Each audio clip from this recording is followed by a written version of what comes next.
Welcome, dear BPW members, to our introduction to CSW. I am Catherine Bosshart, Vice President for United Nations Matters of BPW International.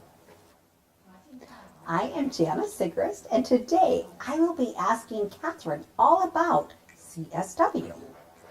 Catherine, what does CSW stand for? CSW is in fact an acronym and means Commission on Status for Women. What does CSW have to do with the United Nations?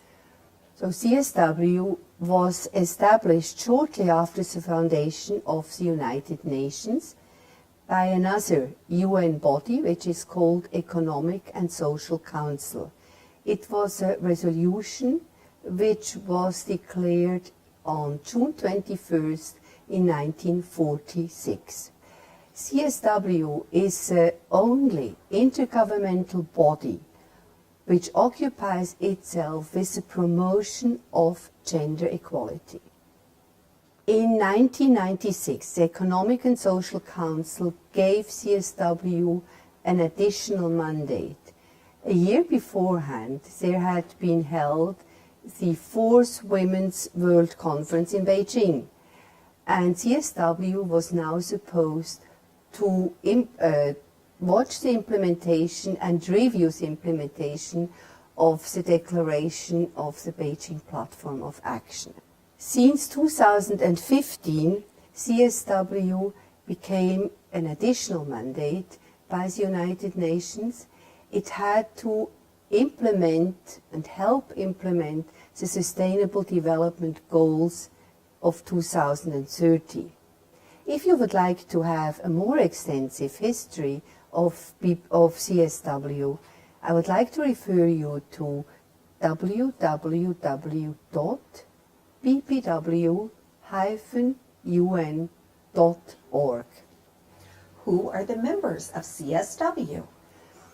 The members of CSW consist of 45 member states of the UN. Each member state has the right to send one representative, and they are usually distributed according to the geographical region. So we have some coming from Africa, that's one of the biggest group, from Europe, from Eastern Europe, from Asia, from America and North America and Latin America. Each member, each representative serves a mandate of 4 years, and then they are newly elected by the Economic and Social Council. Why do you need to go to CSW in New York every March? CSW is organizing a conference every March which lasts about 2 weeks and is discussing one topic of the Sustainable Development Goals in relation to women's issues. In the first week, the member states present the situation in regard of this specific topic to the Assembly in New York. In the second week, it's more or less a formulation of the agreed conclusions, which means it's people are working on words and seeing how things are being formulated. It's the second week is finalized by the so-called, if everything goes well, of course, is finalized by the so-called agreed conclusions. Catherine, what are agreed conclusions? That sounds a little bit enigmatic. Agreed conclusions are a set of, first of all, analysis of the priority theme of CSW, and secondly, a set of concrete recommendations to the member states what they should do to make progress in this specific topic. It addresses itself at the member states, at intergovernmental bodies, at civil society and other stakeholders. In what way can BPW have an influence on CSW? BPW has a threefold influence. First, it organizes usually so-called parallel and side events to the specific topic of the CSW of this years, and is focusing on the experiences the organization of BPW has made in these specific fields.